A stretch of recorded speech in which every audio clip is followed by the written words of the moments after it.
Stop me if you've heard this pitch before. A warrior is summoned to another world to fight hordes of enemies in the name of a deity usurped by an evil force.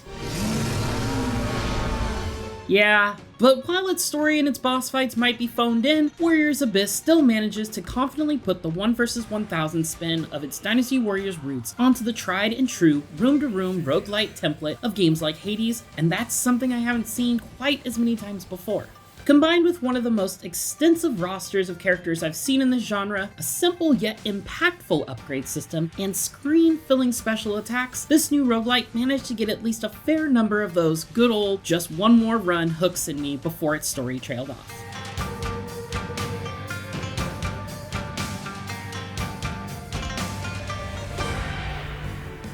Without a doubt, the 100-character roster is the strongest part of Abyss because they function as both playable characters and as summonable upgrades who join your hero as you go. With the selection of characters rounded up from Samurai Warriors and Warriors Orochi, that includes characters like Nobunaga Oda and Goemon Ishikawa, to join forces with iconic Dynasty Warriors characters like Zhao Yun, Cao Cao, and Sun Jian, and dozens more. After taking over a third of them for a spin, I've gravitated towards characters with specific abilities or ones I've favored in the past games: Guan Yu, Liu Bei, and especially Louis Bu, who makes defeated enemies explode and deal damage to other enemies nearby.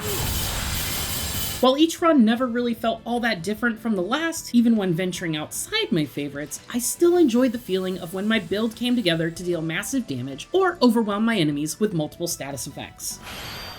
Unfortunately, the story never did. I often struggled to connect with it due to the way every conversation doled out after defeating a boss is limited to mostly monologues from the ousted ruler of the underworld. Despite Warriors Abyss having a cast of 100 playable characters, or maybe rather because of that, none of them get a chance to shine. Every opportunity for dialogue gives options that either say the same thing two ways or result in a very similar response, so there are no interesting decisions to make and the characters are interchangeable. The shops and random events that occur during runs are also devoid of other characters, so even these were wasted opportunities to add a little bit of personality to the story.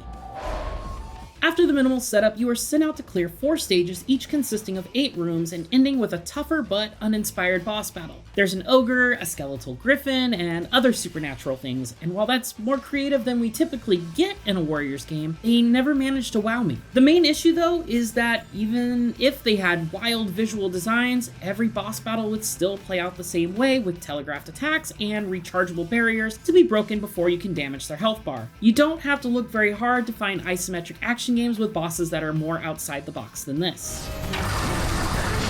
Downing one for the first time triggers a very short conversation about the lore, but that's about it, and none of these chats were revelatory or offered any conclusion, including the final one. It essentially just ends with a "you won," like an arcade game from the 1980s. However, the big evil is still here, and we need you to continue fighting until it's eradicated. And that's expected, since the nature of roguelites is to clear multiple runs before getting some grander resolution. But at this point, I've played over 40 hours and completed over 30 runs with 20 different characters, each of which taking 45 minutes to an hour, and there's no end in sight, or even any hint I'm making progress toward it.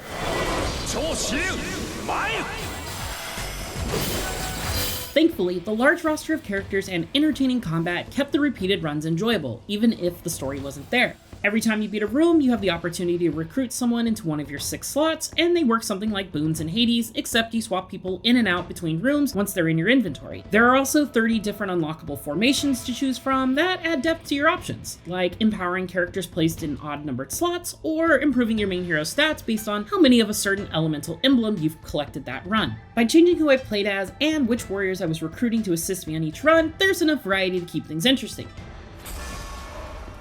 While each character uses similar enough variations for basic combos, that learning to play a new one is easy. They all come with a set of traits that match their backgrounds, combinations of emblems for stats or elements like strength, speed, fire, or ice, a special attack they use when summoned as an ally, and finally a passive buff offering things like summoning extra characters, increasing the attack power of their special move, or buffing your main warrior's emblems or traits. They also have unlockable unique weapons that give permanent buffs to their owner and act as something to chase beyond the story. Abyss also does a great job of converting the traditional Dynasty Warriors combat into something more flashy to fit the more fantasy-based setting. Every character has their various normal and charge attack combos and new summoning attacks. Those basic moves feed the assemble bar that powers the new assemble attack at a quick and satisfying pace, and if you execute a Mousu attack while it's active, it unleashes a rune clearing explosion that never failed to get me out of a tricky situation or put a bow on top of a battle.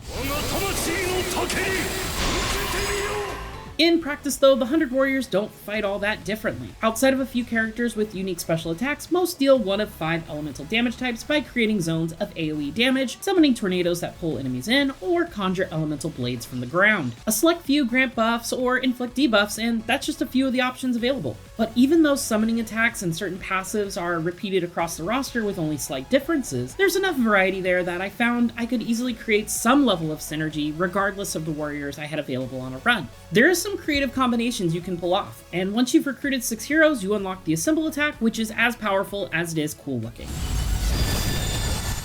That said, Abyss swings its difficulty pendulum from fairly difficult to too easy depending on your progress through the meta progression between runs. Your first few runs of any roguelite are meant to be nearly insurmountable. You deal low damage to bosses and take a lot until you build up your attack and defense stats. Looking at the progression tree for character unlocks, that's pretty quick and easy to do as you pick a path and unlock your favorite characters or characters with the preferred permanent stat bonuses. As a Louis Boo fan, I made a beeline for him while unlocking other nearby characters that offered good bonuses and found the tide of battle quickly shifted in my favor.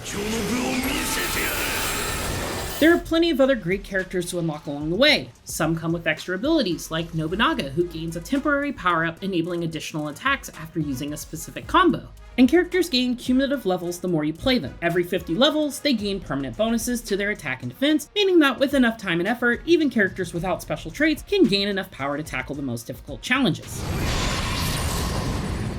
But speaking of those difficult challenges, even the 5 challenge runs disappointed me in the end. My only reward for accomplishing this supposed great feat was alternate costumes for a couple of characters, not even the one I'd played with. I'd have even settled for unlocking some good lore to flesh the story out, but while there are some diary entries and memoirs in the collections menu, even that failed to move the needle of interest for me.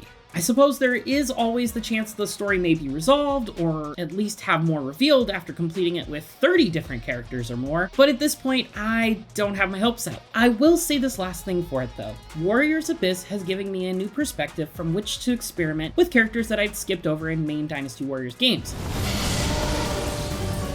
Playing with the likes of Zhang Liao and Sima Yi has me interested in giving them more attention the next time they appear in a mainline game, so I can at least thank it for broadening my Dynasty Warriors horizons.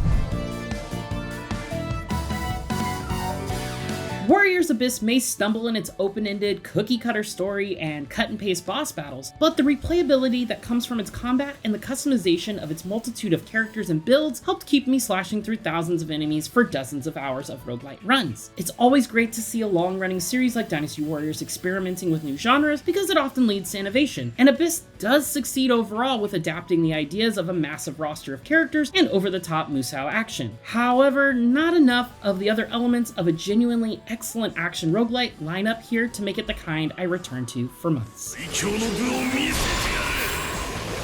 For more, check out our reviews of Avowed and Civilization 7, and for everything else, stick with IGN.